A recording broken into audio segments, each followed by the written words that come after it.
Ahmedabad zone 6ના police station વિસ્તારોમાં DCP Bhagirathsinh ગઢવીની ઉપસ્થિતિમાં એક વિશેષ ડ્રાઇવ અને સઘન ચેકિંગ હાથ ધરવામાં આવ્યું છે।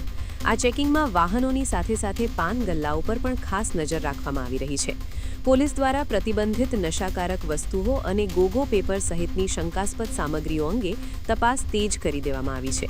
આ સાથે ડીસીપી ભગીરથસિંહ ગઢવીએ સ્પષ્ટ ચેતવણી આપી છે કે કોઈપણ નશાકારક વસ્તુ રાખવી કે તેનું વેચાણ કરવું એ ગુનો છે અને નિયમ ભંગ કરનાર સામે કડક કાયદેસરની કાર્યવાહી કરવામાં આવશે। ડીસીપીએ એમ પણ જણાવ્યું છે કે આ ડ્રાઇવ સતત ચાલુ રહેશે અને તેમણે લોકોને અપીલ કરી છે કે જો કોઈ શંકાસ્પદ પ્રવૃત્તિ દેખાય તો તરત જ પોલીસને તેની જાણ કરે।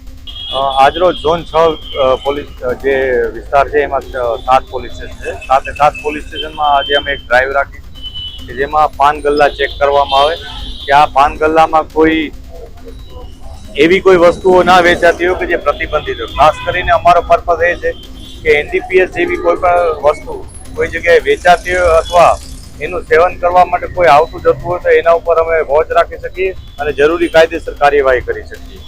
આ પ્રકારના હેતુથી આજે અમે અલગ અલગ ટીમો બનાવી અને 7 પોલીસ સ્ટેશનમાં અત્યારે વાહન ચેકિંગની સાથે પાન ગલ્લામાં ચેકિંગ કરી રહ્યા છીએ। એમના માણસોને પણ પૂછી રહ્યા છીએ કે ઇવન એ લોકો પાસે કોઈ ઇન્ફોર્મેશન હોય તો પણ અમને શેર કરે, જેથી આ પ્રકારની બધી ઉપર અમે કડકમાં કડક કાર્યવાહી કરી શકીએ। થોડાક દિવસો પહેલા વટવામાંથી ગોગો પેપરનો મોટો જથ્થો પકડાયો હતો।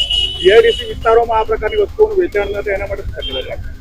આની સાથે જેમ આપણે વાત કરી કે ગોગો પેપર પણ પકડાયું હતું તો એ માટે પણ અમે સતત વોચ રાખતા હોઈએ છીએ। ઇન્ડસ્ટ્રીયલ એરિયામાં ગોડાઉનમાં કોઈ જગ્યાએ ગેરકાયદેસર આવવું હોય એના માટે ઇન્ફોર્મેશન રાખતા હોઈએ છીએ અને જો કોઈ વસ્તુ મળે તો કાર્યવાહી કરી સાથે લોકોને અવેર પણ કરી છે કે ભાઈ જે વસ્તુ ગેરકાયદેસર છે એનાથી બધા દૂર રહે।